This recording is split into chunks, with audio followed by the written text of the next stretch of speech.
Red Ray Gun Limited presents The Benji and Nick Show. Good morning. Is it morning? Could be afternoon. It's morning for us, but is it for you? Write in. No, don't. That's very mundane.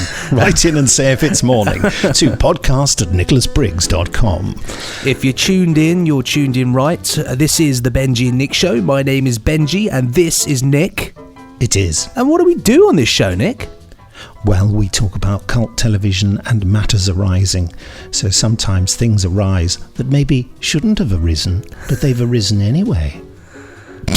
Got in trouble. What that means? Got in trouble for that. The local library. But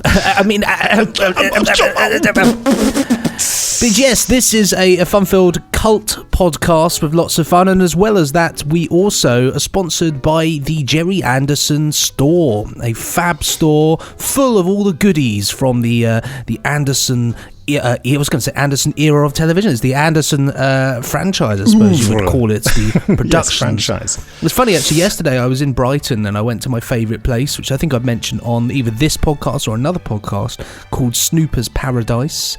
And I went in there and there was so many fun Anderson Super Mario Nation stuff. There was the Stingray play sets, full scenery, in their boxes and it dives under the sea. But honestly, it's so good. Loads of Thunderbirds kits, and there was a huge, a glass case full of stuff, and then scattered around the store, hidden in little corners, you'd find other stuff. It was really cool. Where was this again? It's in Brighton. What was it called? Snooper's Paradise. Snoopers. It's basically it's imagine sort of it's like Written that down. three warehouse. It's not warehouses, but it's like three warehouse size worth of just sort of antiques, props, cult stuff. So they've got a Doctor Who cabinet, a Star Trek cabinet of Doctor Who. A government cabinet. They had one of the cool things there. I went into this little. It was near the Doctor Who cabinet, actually. They had a stack of old 7-inch records, and they were all old BBC sound effects vinyl records, and also Radiophonic Workshop stuff. Wow, all scratched to Hades now. Well, if they were upright, I thought the same. But I nearly bought them, but I thought, what am I going to do with sheep sound effects on a 7-inch? Really use it for survivors. Greg's there. It's just even there's some when I'm announcing stuff on Radio 4 Extra. There's some series sort of made in the 80s where they would still be playing sound effects and music in from vinyl. Oh my God. And so you hear the program start and you can hear the crackle of the record, and you can hear when the sound effects, you can hear the crackling of the record. You just think, wow. That's atrocious, isn't it? How fun, though. How fun. It's incredible. So it's shop.jerryanderson.co.uk. And you have a look at that, and I realise my phone's in the other room because I'm going to bother Jamie Anderson. Oh, of course, it'd be rude not to. I've got a funny feeling we won't get him today because we're recording the podcast very early. So the winner of our UFO DVD competition will be edited in later because it's not fair to select a winner now because it's a few days before the deadline. But anyway, hold on a sec. You just have a chat about what's going on the at the Gerry Anderson store, and I'll go and get my phone. Righto. So I'm having a little peek here on the Gerry Anderson store. Lots of goodies here. The first one, we've got a Moonbase Alpha Moonbase hat, a baseball cap, actually, if you like your baseball. Rather fab. You got to love a bit of that. Embroidered and everything. Ooh. Captain Scarlet 50th anniversary polo shirt, rock and roll. It's got the logo on the sleeve there. I feel like I'm doing QVC, and it's got a 50 years embroidered patch on the front as well. It's quite nice, actually. Very nice. You probably want to get that soon because it's when you said a Moonbase territory. Alpha, when you said a Moonbase Alpha hat, I just imagine, the whole of Moonbase Alpha sort of sitting like a pizza on your head. It's or a sort of huge Moonbase Alpha sombrero. Perhaps that's actually where the series was set. It was in Mexico. Just a massive hat. There was a kids' TV program called Hattie Town. Do you know that? No, I don't. Hattie Town. Yeah. Google it. Go on. Okay, Hattie. Sounds like a woman, isn't it? Hello, my name's Hattie Town. Hattie Moran. Oh, that's nice. That's quite sweet, isn't it? A little policeman. Yeah. Policeman who lives in do hats live in the town, or is it just people live under massive hats? Well, all the characters are hats, basically. So hats with it's stop motion animation in the sort of style of the Magic Roundabout. I don't know why, but I just imagine you like pitching this like in the 60s or 50s or whatever to people. So tell us, 70s. Mr. Briggs, tell us about this series you've got. Well, it's basically it's a hat themed show. All the characters are hats. Right. And what do they do? Well, it doesn't matter because they're all hats and they live under great big hats. Escort him out. Commission it. I think all the houses might be hats as well. I think, yeah. They are. There's a baker's hat and a policeman hat and a sailor's hat. And yeah. Oh, look, it's a sombrero who's sitting by a tree. Yeah. That's rather sweet, I think it? there's probably some casual racism in it. Well, so yeah, that was what's the year? I think it's sort of 1971 or something like that. Hattie Town. That would make sense, wouldn't it? How fun, anyway, though. with the whole Jerry Anderson store thing, because you're a listener of this Benji and Nick Show podcast, you can go there and when you order something, type in poo water as your special offer code. That's POOWATER. I can't believe I had to read that in order to spell it. It's all one word in capitals, poo water. And that will get you free shipping. And some of you may be I did groaning. say shipping. Some of you may be groaning at the mention of poo water. However, there is an actual logic into why this is still going. It's because we asked Jamie. It's very logical. Very logical. We asked Jamie. We said, what has been the most successful tag so far on the Jerry Anderson shop or store or whatever you want to call it, and it happened to be poo water. So for all you naysayers, it's not the most popular one. I thought poo water was the most popular one. No, but he just decided last time when I phoned him, because he didn't want to be interrupted and he was cross, he said, well, I'm going to say poo water because that's what I feel at the moment. Oh, okay. So but it is he was saying it's a good offer though, free shipping. Yeah, you can't knock a bit of free shipping. And the reason for it being poo water is that because of Attack of the Alligators, the episode of Thunderbirds, where the tincture that's made that makes the alligators grow to enormous size and attack all puppets. I'm laughing at the same things I laughed at in the last podcast. It looked a bit like water that someone sprinkled a bit of poo in. Yes, Sorry. it was horribly... It did, didn't it? It did. No, it did. It didn't look... I wouldn't drink it, that's for sure. Well, I'd go huge, wouldn't I? Literally huge. I mean, I know what it is. Attack of the Benjis. Now, I think if I'm going to recommend anything from the Jerry Anderson store this week, I would have to recommend the Secret Service, purely because still, a week later since we did our last podcast, I still have that theme tune stuck in my head. So everybody else has to now suffer having. So you need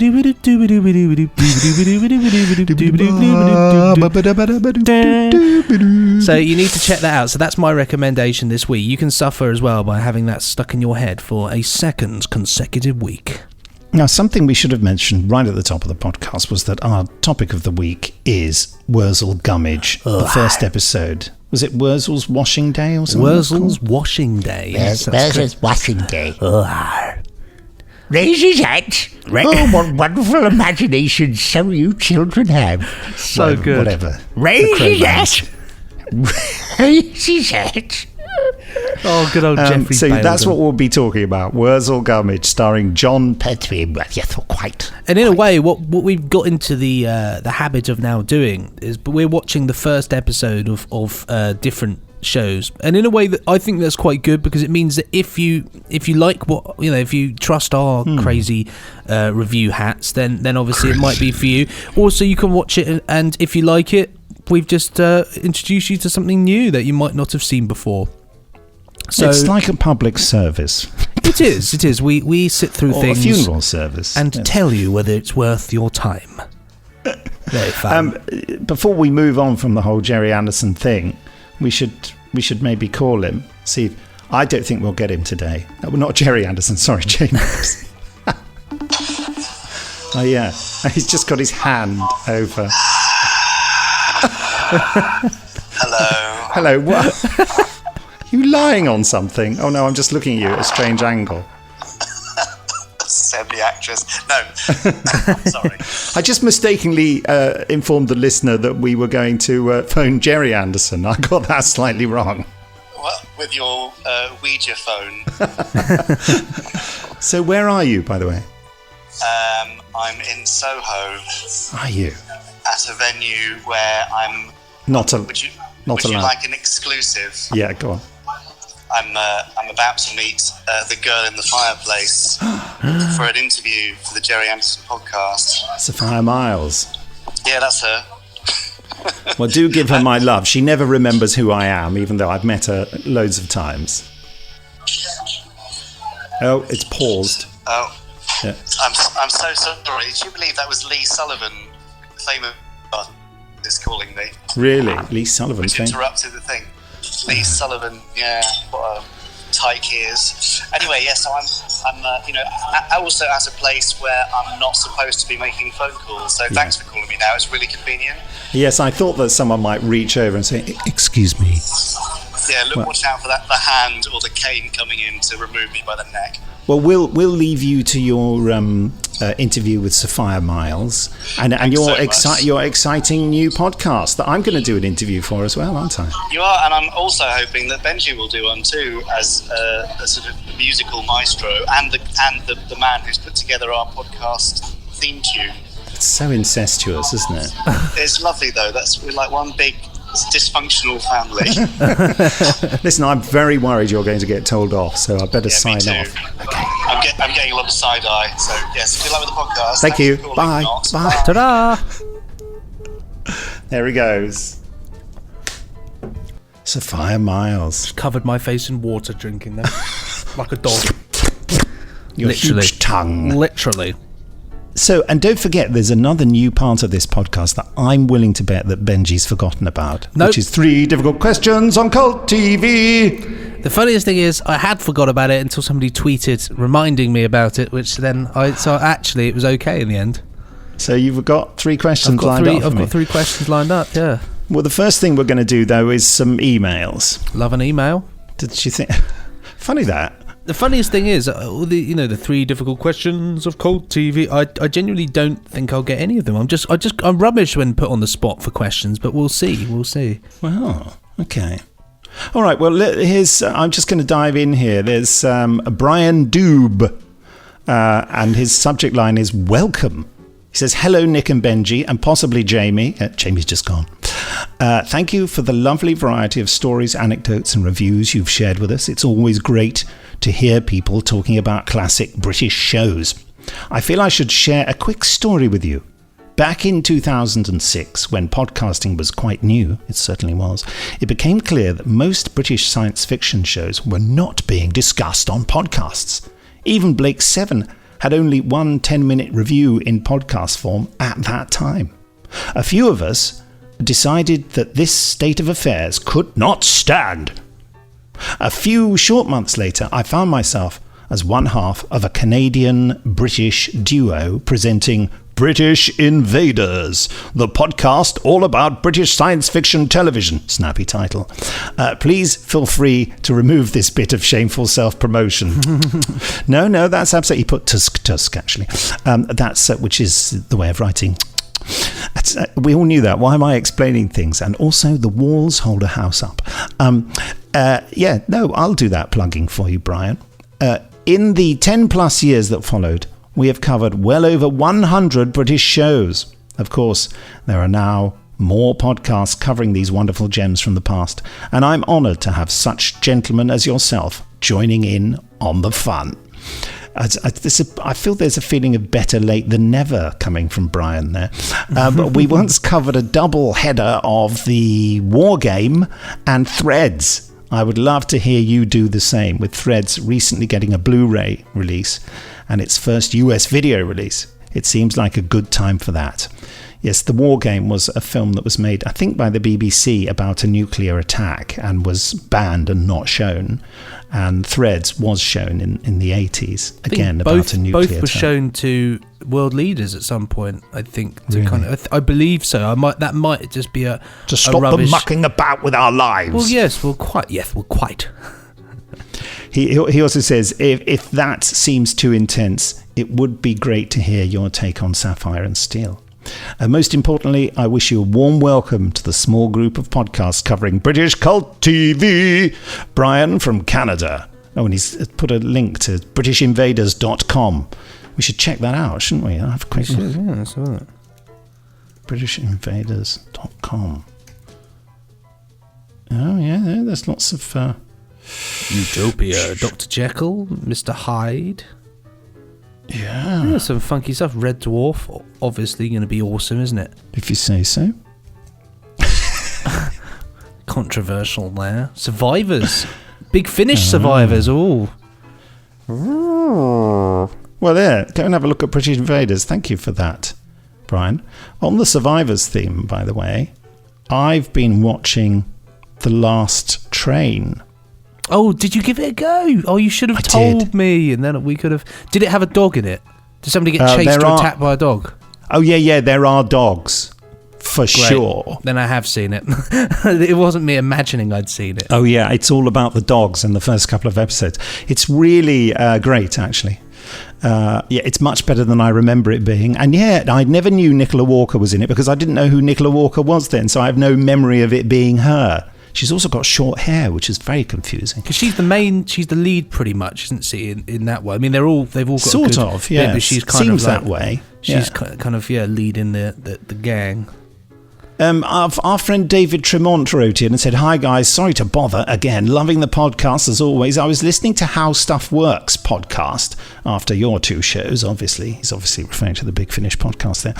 And they were talking about Max Headroom and an actual TV hack in the US in 1987. Read the opening section of this Wikipedia article. I thought it was very funny how everything connects. All for now. Many thanks, David." Or the Max Headroom broadcast signal intrusion. The Max Headroom broadcast signal intrusion was a television signal hijacking occurring in Chicago, Illinois, United States on the evening of November the 2nd, 1987, involving at least 2 unknown individuals. Max Headroom was a TV show, of course, folks. Anyway, have a look at that. That's an interesting little thing. And he sent a quick follow-up, which is just a quick addition to the email I just sent. I watched Paul Star. Hey. What a load of... He's put a rude word there. It is all your fault, Clifford. I should not have listened to you. Mind you, it was funny seeing and hearing a lot of Space Patrol stuff. Space Patrol, good podcast material, just saying.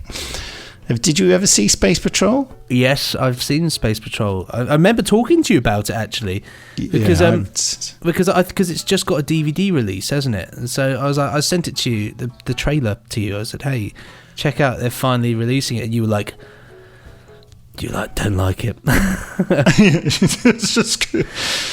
Interesting enough, right at the start of the trailer, they've literally just got the Nerva beacon. It just looks exactly like the Nerva beacon in every way. Really? On Network's trailer for that one. But no, Space Patrol is an interesting one.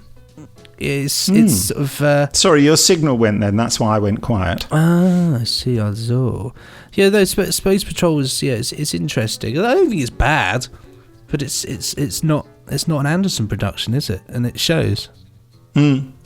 Their mouths don't move, do they, in Space Patrol? Not well. No, they do. They do. Yes, they do. Do they? Yeah. I thought they didn't. I think their heads are just a bit. It's kind of not as good. Yeah. They're a bit more stylized, but it's quite fun. Now, our last email today is from Zvi Lebetkin, who won a competition a while back. Belated thank you is the subject line. Zvi says, "Hi, I've been meaning to write in for ages and tell you how giddily excited I was to win the competition a few weeks ago. You know, I really can't remember what the prize is now. I think it was a Thunderbirds clock. Yes, it was two, just really it? fantastic. No, there were different ones. Oh yes, you are correct. Yes. But it was just really fantastic to cap off another great podcast with the news. I'm getting free stuff. Does this mean Svi hasn't received it yet? And I'm loving the podcast, which is now a firm fixture of my Sundays. Happy Sundays, Svi. Yeah, happy Sunday. Especially the weekly telephone harassment of poor Jamie Anderson. Yeah, that's going to get to the point where legal action is taken by him, I think.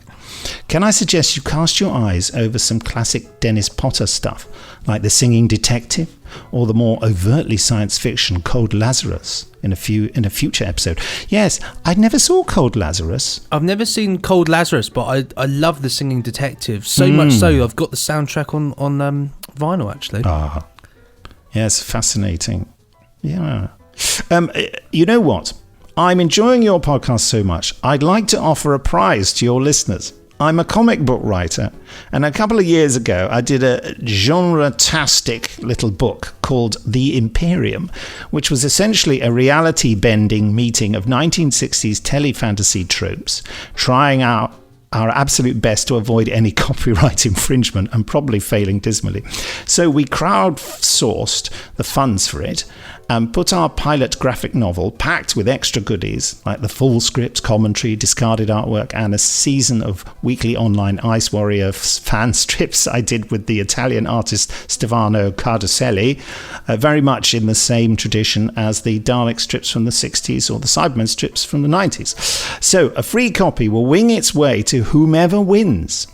Anywho, here's the cover for the book and a few of the opening pages. Oh, there must be a link, I suppose. If you want a question for the competition, try this. What connects Star Cops and Avengers Infinity War? It's a great question, actually. I won't give you the answer, but if you want to write in and win this, you can do so at podcast@nicholasbriggs.com. An extra little competition for you. And the closing date for that will be Friday the 29th of June. Let me just make a note of all this. Just taking a look at some of his work, I found some on the Imperium stuff on a website, and absolutely gorgeous work. Well done, Svi. It's really cool. You'd like some of it, Nick, because some of it's little nods to The Prisoner, which is rather fun. Very cool indeed. Definitely a prize worth having. So get involved, guys. What do we say, Nick? You have to be in it. To win it? To win it, yes. Yeah, you say that. Oh, what do you say? I say just, good luck. Anyway, that's all the emails for this week.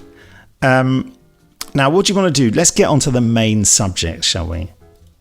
Righto. So this week, Worzel's washing day. Yeah. We caught up with Worzel down the laundrette where he discussed his washing. Just a bunch of old straw and a robin's nest. Can you describe Worzel Gummidge, the series, for people who've never heard of it? So Worzel Gummidge is based on a children's book by Barbara Todd, or Barbara Euphan Todd, and it's basically about a scarecrow called Worzel Gummidge who lives on a farm, and when other people aren't looking, but everybody's looking, this scarecrow can walk and talk and come to life, and two children, John and Sue, befriend this scarecrow, and they go on wild, crazy adventures, and the scarecrow is an absolute nutcase. He does whatever he wants to do and doesn't really want to stay in his field and scare rooks away. And so it's all about the adventures. And again, another one of those hazy summer 70s things where like Catweasel, yeah. Like Catweasel, where children have a really great summer holiday. When was it broadcast? It was broadcast 1979 to 81 in the United Kingdom. Yeah. So, and the funniest thing about this, of course, which we'll touch on later, is when you look at the actual, the transfers of this that exists for a commercial audience. I would think it was early 70s. It really doesn't. The whole thing actually doesn't look, 79 at all. But we'll touch on that. But it's for me, it's a great show, and one that I hold very close to my heart, because it's always been a part of my family, because my cousins, they loved it growing up, and they're a lot older than me, and so then when I was little, they had, they got me and my sister and my other cousin into it, and it was just nice. It's always been a very family sort of thing for me, quite comfort telly, I suppose. Well, I've always had there's a happy ending to this story. I've always had a bad back. A bad back. If you could do something about it, folks, email at podcast@nicholasbriggs.com. No, subject line, bad back.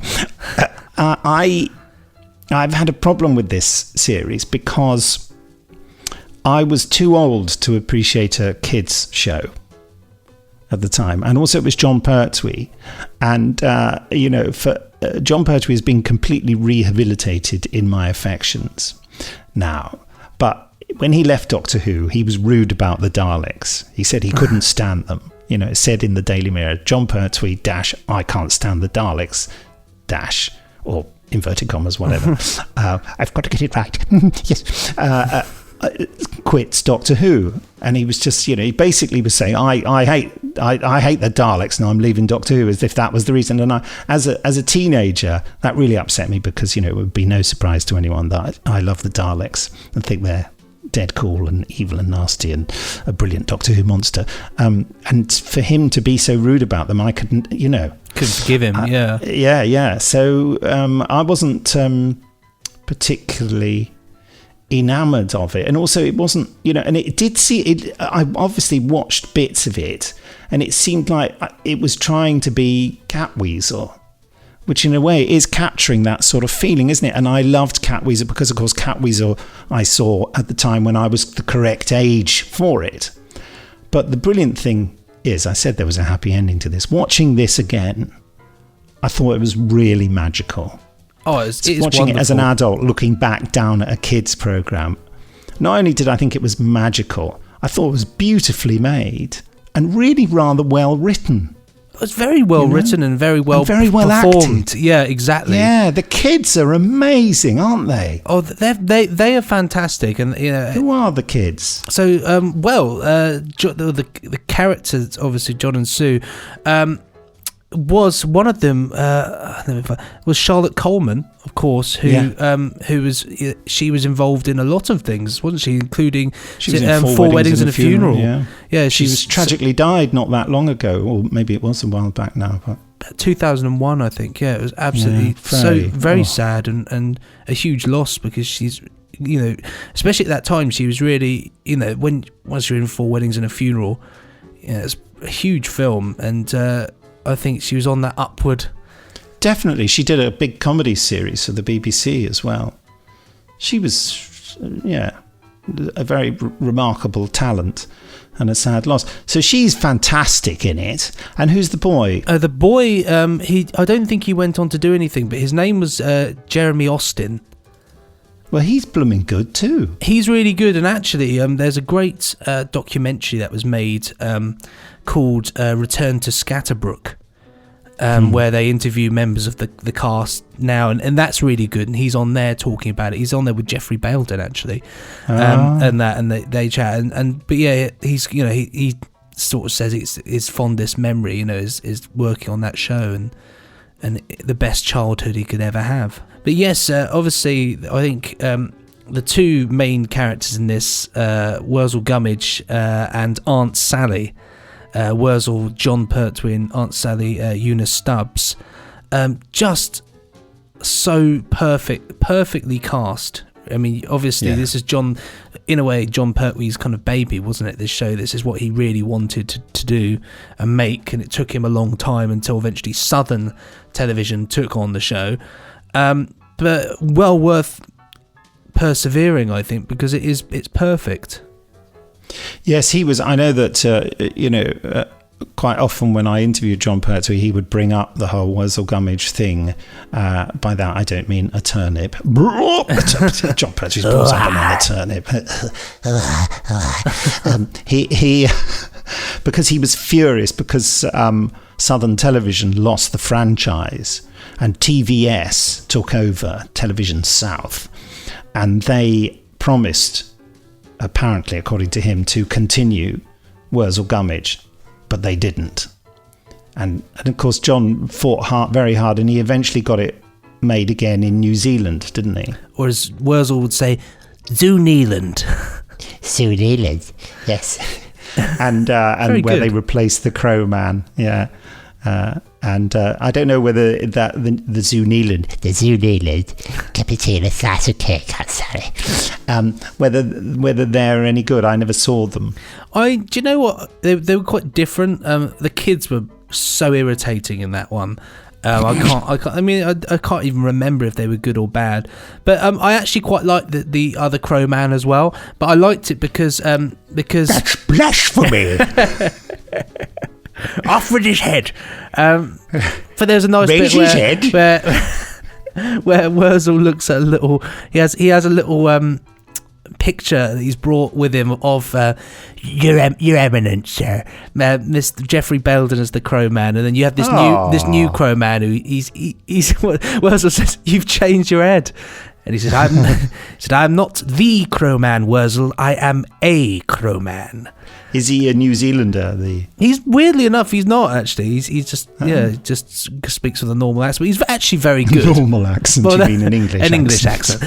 But he's you speaking with an abnormal accent by any chance? Sorry, sir. Nah, but he's actually very good. But I mean.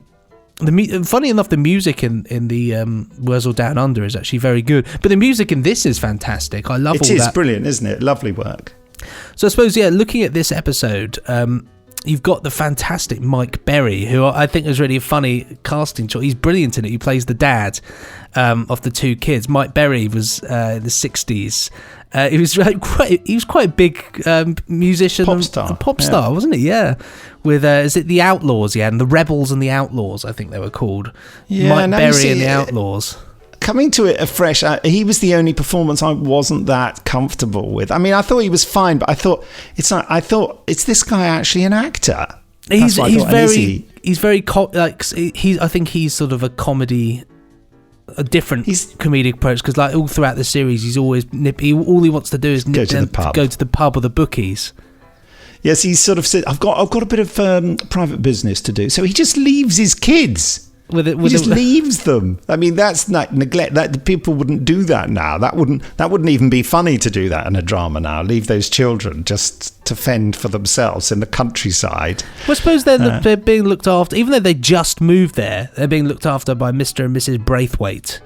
Yeah, but he doesn't sort of make certain of that. I'm talking as a parent now. I'd make darn certain my child was being looked after by someone, not like, well, you just stay here and they'll probably look after you because I'm an alcoholic and need to go to the pub. Well, yeah, I mean, I love the fact that he makes it all secret that he's going to the pub, and then the girl just says to him, "Oh, get us some lemonade and crisps, Dad." They absolutely know where he's going. I love it though. If it's all those little things again, Yeah. Would you get that on a kids' TV program now? I don't know if you would. Going to the pub? No, I don't think you would. No, alcohol abuse, you see. Yeah, he's clearly got a problem. Yeah, definitely. But anyway, John Pertwee is magnificent in this, isn't it? Because everything about it is his performance is spot on. The interesting thing about it is that Worzel is not nice, is he? Worzel is unpleasant and selfish, really, isn't he? I mean, he opens up later on, I suppose, as it goes on. I think he is a bit warmer, but he always has that element of he's fairly unpleasant and selfish and quite. I want a present then. Where's my present? Yeah, well, it is it? Where's me? Yeah, and he has a sulk. And the boy says, "It's rude to ask for presents." So in a way, it's a sort of like a teaching thing, because Worzel does all the wrong things, and the kids are correcting him all the time. But then equally, when later on when you meet Aunt Sally, she's she's horrific, isn't she? She's so horrible. She's not in this episode. When does she turn up? I imagine it must be the next episode, because she's. In fact, I'm going to find out. I'm sure it must be. As a young adult, I that's one of the things why I couldn't watch it, because I think Eunice Stubbs is a brilliant actor, but and she plays the part superbly, but she is just so horrid, and he's in love with her, and she's just horrid to him all the time. I found it really upsetting and depressing. She dismisses him incredibly totally nasty, isn't she? She really is. Yeah, she turns up in the third episode, because the second episode is one where they do the he teaches them the song, and he teaches them how to say Worzelese, which I can still do. Me and my cousins used to speak Worzelese when we were little. So if I wanted to say my name, it's no, wait, it's Zell, isn't it? Zell, C-R-I-Ref-Ref-Ro-R-D-Zel. So it's Zell for anything over. So you would be N-R-I-C-K-Zel, B-R-I-G-G-Zel, like that. Whereas if it's a 3 letters or less, I think it is, it's dip, and if not, it's Zell. So if it was the something, you'd be T-R-H-R-E-R-Dip, I don't know, the prisoner, P-R-I-R-S-W-N-R-E-R-Zel. So there we go. Rubbish talent there, Worzelese. Well, I think it's pretty impressive. It's a point. It's Do funny. You have any other major talents that you'd like to share with us? That's it, I think. You know what mine are? What are yours? Go on then. Well, I can sound like a Dalek. Great talent. You can do that as well there. You're good at Daleks. And I can grow a beard very quickly. You can grow a beard awfully quickly, actually. 13 days it took for it to be a respectable beard. And now it's you back look to strength, isn't it? It's like for me, it's very comforting. It's my old friend is back again. He looks the same. It was really unnerving when you didn't have it, because I've only ever known you having a beard. Yeah. I remember, obviously, I before Big Finish, I knew of you from your Doctor Who links, where you never had a beard. But then all the time I've known you've had a beard, so it was strange when you didn't have a beard. How many times can we say the word beard? Beard? I don't know. I'd say it forever. Beard. I was bearded in my lair. There's a lack of beards in Worzel Gummidge, actually. A huge lack of beards. Well, they weren't. Yeah, beards are trendy now, and they weren't back then. Beard was a sign of sort of laziness and something sinister as well. My other skills are I'm a really fast touch typist. It's a good thing, good talent to have. And I can row a boat. We talked about that last week, about your boat rowing. I think we might have done it. I bring it up randomly. I just like to stick my oar in now and again. Hey. I don't know if I'm going on a list of talents and things like that, I can do it. I guess it'd probably be I can fly a Spitfire on simulation on full difficulty. And you reckon you could do it for real? I reckon I could. I never said I'd be able to not crash it, but I said. I reckon I could crash a Spitfire. I think most of us could do that, mate. I suppose getting it up in the air to crash it, that's quite an achievement. I could do that. I definitely think landings are what I find the hardest. I find landings are really difficult because you have to. It involves being incredibly patient, and I'm not a very patient person when it comes to do it. I like to get things done. Get on with it. I like to get things done. Although having said that, my latest simulation this week, me and Tom Saunders have been playing Star Trek Bridge Crew, which has been amazing. Wow! I've been in virtual reality on the Enterprise, just doing my thing, telling people what to do, saying "Fire up the shields, impulse to all this sort of impulse to fall," and calling him Mr. Saunders at every opportunity. But yes, it's turning into Britain's Got Talent. I can't believe we've got this far into talking about Worzel Gummidge and we haven't mentioned Jeffrey Baildon as the Crowman. Raise his hat. What wonderful imagination. He even does the Baildon face, doesn't he? He's a bit rural in this. I am the Crowman. He does the face that we do when we do the voice, which is you talk like that. Talk like this. It's just Maybe that. they could see our faces. What wonderful imagination! It's so stupid. Yes, he's not so thin in the face now, is he? As he was when he played Catweasel. Oh yes, but quite. Cat weasel much more. Nothing works, touch wood, nothing works. Yes. He had a northern accent, you see. Nothing works, aye. But I love the Crow Man. I suppose for Jeffrey Baildon. Is he in every episode? In most episodes, I would say he's like the voice of reason, very much so, for not just Worzel but often the children as well. But he has such a magic about him, and I remember there was this great one. I think it was one of the clips I might have put on Twitter at one point. There's this great episode where he's going around with this remedy to everybody, and he just makes up the stories. Everybody gets just somehow. I don't think it's anything. He just said every time he says it's a special tonic brewed in the mountains of Azerbaijan by a tinker who swears by his mother's hat, and all the people, and every time somebody takes it and he sells loads of them, and he has a different story for each person every time. And he goes to another. It was given to me by a troll under a bridge, all this complete load of old rubbish. But I love the Crow Man. I suppose that's for me. I saw Catweasel years after watching Worzel Gummidge. Wow, that's so for what we me, call arse about face. Really, very much so. So for me, Crow Man was I suppose the original Baildon love for me. I just think he's brilliant.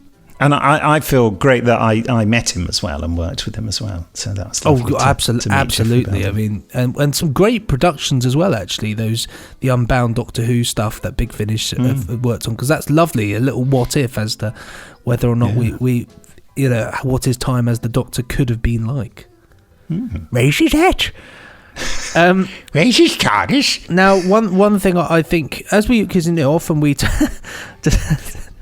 Just realise what you said. One that thing was a very late reaction. I don't think the delay's that bad on the. I sort of just processed it as I was talking. Of course, one thing about this, really, we often talk about the releases and where you can get this. Now, one thing I think that this is a show which is in desperate need of getting some restoration work and being upscaled. It's shot on film, but the transfers from the DVDs, and I remember I used to have them on VHS as well. The transfers are appalling. Yeah. I mean, they're truly bad. They look awful. I mean, like this first episode in particular. I mean, they do get better, but this first episode it's so dark. Yeah. That Jeffrey Baildon on the phone. It's Sam Clemens. I can't. I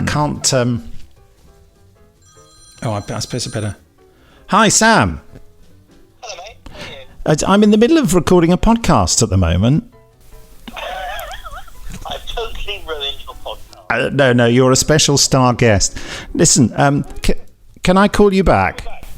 Yes, I start work at 2:30, so give me a call anytime before then. Okay, will do. Is that cool? Yeah, will do. All right, cheers, mate. Bye. That's Sam Clemens, son of Brian Clemens. I collect the sons of dead TV legends. I also know Nicholas Ridley. Oh, really? The son of Arnold Ridley. Yeah. We irregularly go out for lunch, Nicholas and I. We just get on really well. He's a lovely chap. He's written a book about his dad, a brilliant book, actually. Yeah. I have to admit, I had a moment the other day in studio with was when I realised that what's this?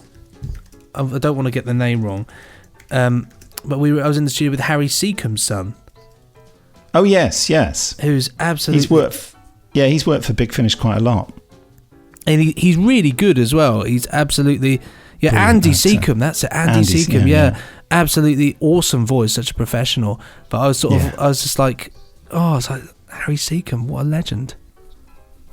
Yeah, he was in our last series 6 of the Tom Baker adventures. The Tom Baker adventures, the Fourth Doctor adventures. The Tom Baker adventures of Tom Baker. So we're saying, someone please restore the quality of Worzel Gummidge. Oh, it definitely needs to happen. We're talking to you, network. Who released it in the first place? Is it out on DVD at all? It is out on DVD, yeah, because I've got the DVD box set, the whole lot, the big old. And who released it? Let me have a look. I don't think. In fact, it's right next to me. I'm just being lazy here. Delta. Delta have done that. Delta do some good And the stuff, Bannermen. actually. Delta and the Bannermen. I think Delta released. I don't know if they still do it. I remember they released Chucklevision, which seems to just go from release to release production company. But yeah, no, Delta. Someone's got to do a better job of it. Basically, is what we're saying. It really needs. I mean, in fairness to Delta, I mean, when were these DVDs? The actual DVD boxes look quite fun.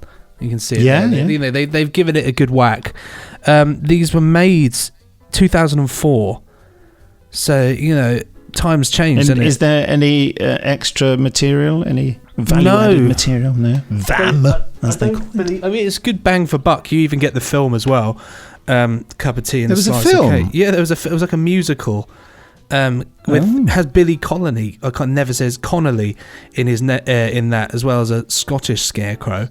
Really? And there was a also musical. there's a stage you can, if you're on Netflix, not Netflix, if you're on Spotify, you can listen or if you can buy it, you can listen to the whole play, or certainly the songs from the play, which has Worzel, Aunt Sally, the Crowman in it, all singing and dancing. It's quite good, actually. Well, so we're giving it probably 5 exclamation marks out of 5, aren't God, we? yes, yeah, definitely. I'd also like to say that I met Worzel Gummidge. Obviously, I met John Pertwee, but obviously, I interviewed John for his Mythmakers interview, and part of it we did at backstage at the Royal Albert Hall with him preparing to do a special appearance as Worzel Gummidge. So I was sitting in his dressing room while he put his Worzel Gummidge makeup on, and then he insisted on doing an interview as Worzel. Oh, that must have been. So you met Worzel Gummidge? Yeah, which was terrifying, because Worzel's not nice. You know what I mean? He was tough with me, Worzel.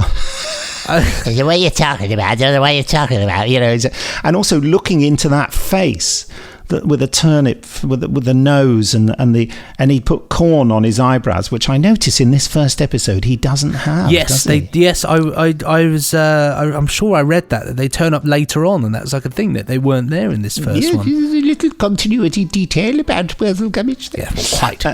Yes, quite, yes. But he's and so it was terrifying, because it was like a monstrous creation and close up, talking to that face, because John Pertwee disappeared and Worzel Gummidge arrived. But it is scary, 70s kids' Teddy was particularly scary, but Worzel, I mean, the one that terrifies me to this day, I still can't look at the face, is there's one where he makes another scarecrow. He makes his own scarecrow, and it basically, because he made the scarecrow, the only person that can kill the scarecrow is Worzel, if that makes sense. But the scarecrow's completely. Yeah, that's totally logical. The scarecrow's called Daft. That's scientifically accurate.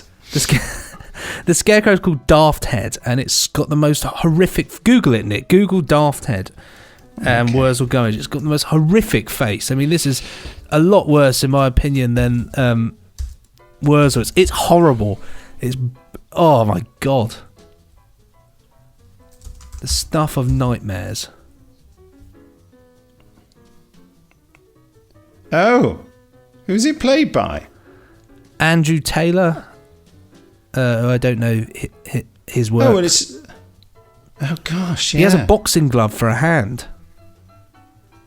Yeah. Oh, I mean, you have to. Terrifying. That is for a kids' show. That is horrific. There's also a pictures come up of John Pertwee playing some sort of posh scarecrow. Oh, yeah, that's the one where he that's his handsome head. Where is he that looks the one like with Bruce the one Forsyth with the teeth? And, yes, and he the can't talk. teeth. He can't talk with the teeth in. It's so good. He shot the teeth. You can see them moving around. Although I think my favourite head that he has is probably he has this is his brave head, which is this German officer. This sort of World War One. He wears a German hat. I've just seen and he talks like this. Head. And he's also on guards. John Pertwee had so much fun doing this. And that's the one that Aunt Sally falls in love with. Oh. He's got his singing head and his reading head and his dancing head and all sorts. Sorry, I'm just watching it now. I must stop doing that. Very Which good. what are you watching? of just him with his handsome head, and they're trying to pull his tooth out or something. I don't know what it is. Those He said, ridiculous. don't do that. Anyway, listen, time is marching on. My final thing to say about it, right at the end of the closing credits, and the and Worzel falls over and he goes, "Ah!" That's a terrifying cry, and it's very John Pertwee and not so much Worzel. That "Ah!" Oh, Hi! it's so good though. I love those ending credits as well, which where he does his little dance, skippity back and I'm forwards, sure yeah. I read somewhere that the chap on drums for that one is Yes. Also a scarecrow. Is also a scarecrow. No, is the drummer from Led Zeppelin. Well, For some reason, Keith Moon. just passing the studio. Really? No, I'm sure it's Keith Moon was the drummer on the Worzel Gummidge theme. I believe so. That's what I read somewhere. It was either Keith Moon. It's a very urbane myth. It was either Keith Moon or John Bonham. It was one of those two. Or Helena Bonham Carter. Helena Bonham Carter is a drummer. I just realised that Keith Moon isn't the drummer of Led Zeppelin. Why did I say that? Keith Moon is yes, the he's Who, not about isn't the he? Who. Yes, I didn't want to correct. I thought maybe I don't really know, but No. John Bonham's is Led Zeppelin, but Keith Moon's the Who. But it's one of those two like English bands. I'm sure did the drums for that end. Something it could be a complete myth I've made up, but I want to say love it. I want to say it's happened. I love a myth. Yes, well, quite. Okay, there's Worzel Gummidge. We love it. We recommend it. Find it. Enjoy it. We command you. We must just remind you of our UFO competition, which we're now going to announce the winner to, although the winner will be cleverly edited in a couple of days' time. I'll just add shall I add a token congratulations just for you to edit in as well? Yeah. Just we'll do 3 different ones of varying joyfulness, and then see which one's more suitable. The competition was to win the complete UFO series DVD, Jerry Anderson's first live action series. The question was, in which episode does Ed Bishop's son have an unfortunate experience? The closing date was June the 15th, which is why we're not recording the winner's name today. And over to the inserted winner email together with the answer. Hello, with a suitable sort of Worzel Gummidge background, because this has been edited in on a different day in a different location, and the door of my shed is open, and it's quite summery outside. The winner is Andrew Peel. The answer is Straker's son was injured in the episode A Question of Priorities. By the way, shouldn't the Jamie Anderson FaceTime slot have its own jingle now that he's a regular part of the podcast? It's a good point. Yeah, Benji, get onto that. Also, I keep saying this every time I enter a competition until I, hopefully, in brackets, win. But is there any chance of covering an episode of The Sweeney? Yeah, get your trousers on, you nicked. In a future podcast, please. Like Nick, it's definitely a program that's tingled my molecules in the past. Just in case I've won, my address is in the Middlesex, anyway, in the UK. Thanks, all the best, Andrew Peel, sent from Jack Regan's Ford Granada. Brilliant. Okay, Benji, give me 3 congratulations. Of varying jubilation. Sincerity and jubilation. Okay, so maybe the first one will go for a... Congratulations 1. Yeah, congratulations. Really hope you enjoy it. It's a great show.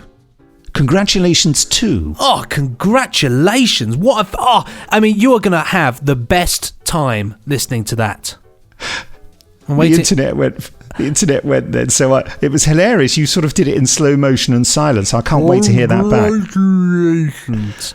Congratulations 3. Oh, yes! Oh, yes! Congratulate! Oh, fantastic! Oh, yes! Water everywhere. Well done. Well, the things you do for comedy. Now you've covered your microphone and My computer with my water. hard drive. worth every penny. And most importantly, you've covered yourself in water. So we did the competition with Svi Lebetnik today. So that's our new competition.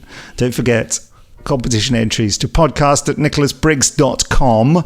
Also, send in your emails with comments about the podcast or about anything, frankly, and also suggestions for things for us to discuss. Also, don't forget to rate and review us. R&R, rate and review, please. Wasn't help. Wasn't it Zvi Lebetkin? Yes, what did I say? Levick, I think. Did I? Sorry, Zvi, I got your name wrong. Zvi Lebetkin. Now, before we go, 3 difficult questions on Cult TV. Da, da, da, da. Would you want to ask me a question? Okay, we'll alternate them. We'll start with a simple one for you, Nick. Okay. Okay, what was the name of the settlement that the survivors gang eventually settled on having? It was a farm, wasn't it? Was it Scatterbrook Farm? No, that's Worzel Gummidge. Do you know? I don't know. You'll have to tell me. It was Whitecross. I wouldn't have known that. Very good. Okay. Escape into Night was adapted from Catherine Starr's novel Marianne Dreams. A movie was also made of it. What was the movie? Escape into Night?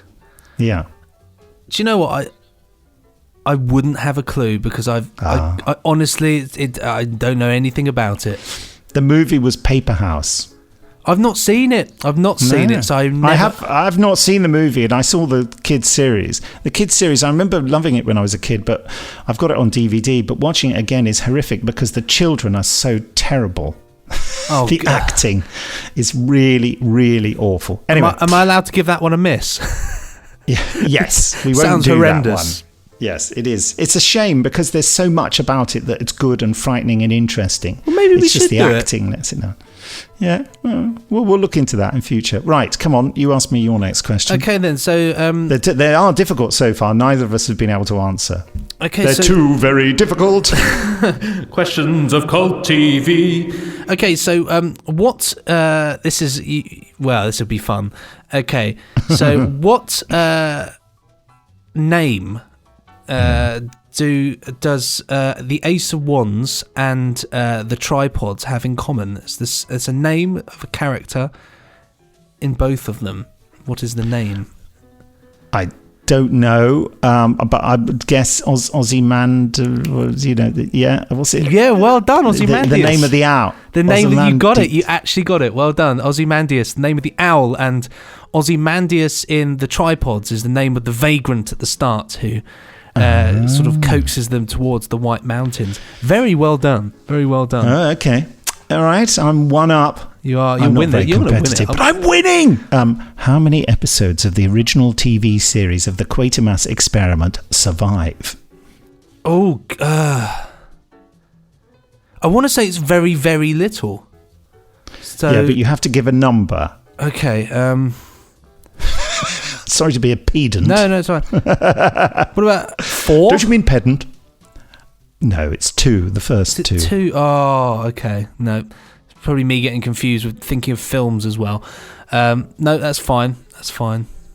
Okay, you ask me the next. Your last one. Okay, in Worzel Gummidge, what is the name of the military themed scarecrow?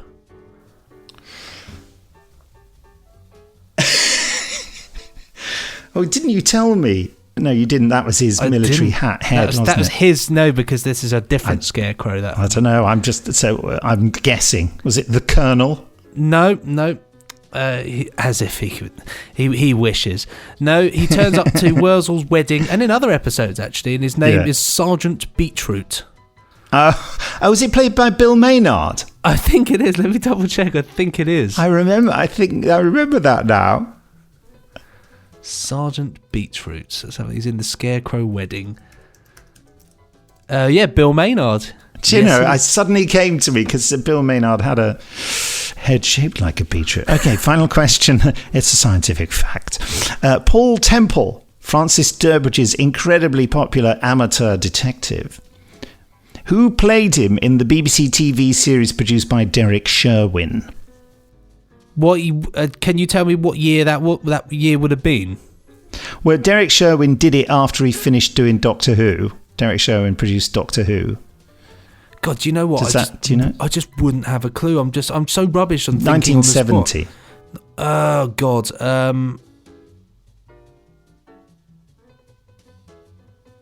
I'm just not going to get it. Not feeling it. I'm so rubbish with these questions. All right, shall I give you a clue? I won't get it, but go for it. The colour red. Colour red? That is the clue, the colour red.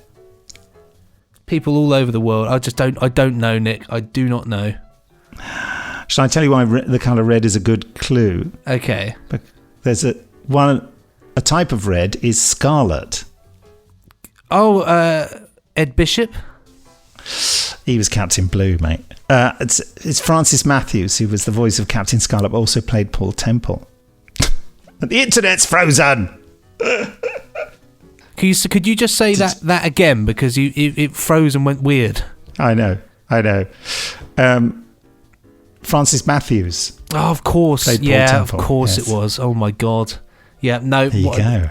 Yeah, I think I was just in Ed Bishop mode because obviously it wasn't long ago that we saw Ed Bishop in UFO.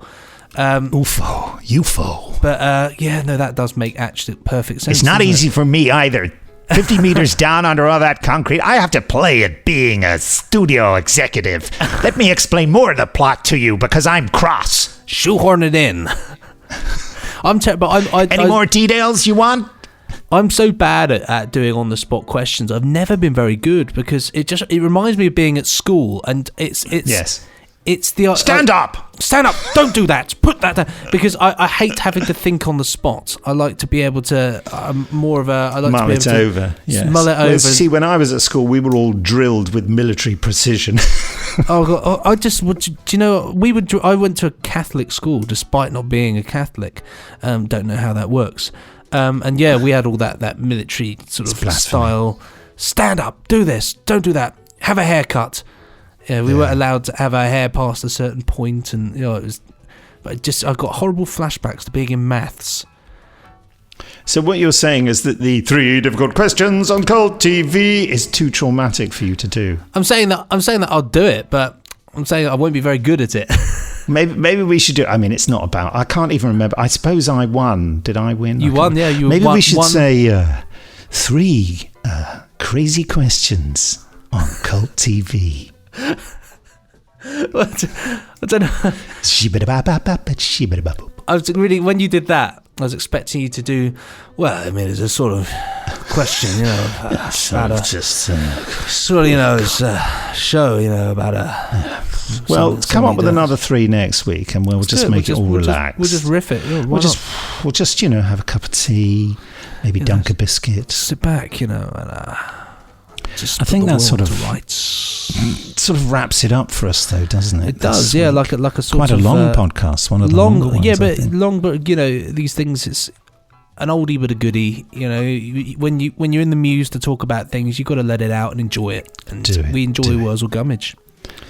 Yeah, so don't forget, emails to podcast@nicholasbriggs.com. Rate and review us. Rate and review, he said hypnotically. Now, do you know what I think we should do next week, Nick? What's that? That's what we've got to sort out. Purely because it's here for some reason, it's in a different DVD case. But how about this show? Oh, yeah. Arthur of the Britons. Now that's...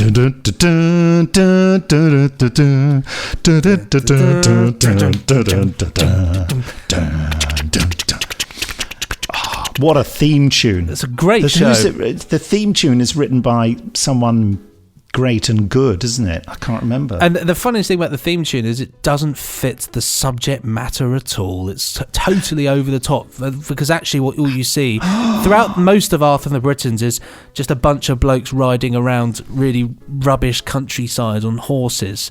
The horses all looking completely and utterly unsettled and unhappy doing so. Well, they're authentic horses to the time, because they're all like cart horses, aren't they? They're enormous blooming horses. Oh, they're well, the actors give it a good old go. But anyway, we can't talk about this now. We have to talk about it then. It's all wrong. But yes, Arthur and the Britons. Fantastic Arthur of one. the Britons. I've always called it Arthur and the Britons, but it is Arthur of the Britons. You're right. It is. Tom Baker's in one of the episodes, plays a guy and his evil twin. Yes, he does, and also Brian Blessed as well. Yeah. That was a shock for me seeing that. I was like, oh, blimey. You know, it's quite... Well, I only ever think of him doing silly things, but actually he's fantastic in this. But anyway, again, we'll save this for next week. But what a show. Yeah. Thanks for listening. Yes, it's that time again where we talk close to the microphone. So thank you for all joining us. Oh, it's my beard is tickling the microphone. Thank you ever so much for listening. Rate, review, and share it around and enjoy. Thank you. Destroy, destroy, destroy. Destroy, destroy, destroy. Goodbye. Pressing stop now. Ka-chunk.